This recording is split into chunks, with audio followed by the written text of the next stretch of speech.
सोलापूर महानगरपालिकेतील रोजंदारी व बदली कर्मचारी यांनी सेवेत कायम करण्याचा प्रस्ताव गत अनेक वर्षापासून प्रलंबित आहेत। आता हा प्रस्ताव स्थायी समितीच्या बैठकीत मान्यतेसाठी येणार आहे। सध्या कार्यरत असणाऱ्या 257 पैकी 201 कर्मचाऱ्यांना कायम केले जाणार आहे। या कर्मचाऱ्यांच्या वेतनावर पालिकेला 7,25,77,248 रुपये खर्च येतो।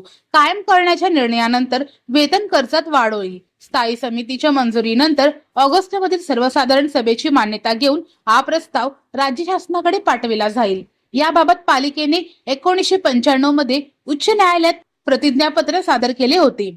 यात त्यापूर्वीचे रोजंदारी कर्मचारी सामावून घेतल्यावरच नवीन रोजंदारी भरती करणार नसल्याचे स्पष्ट केले होते।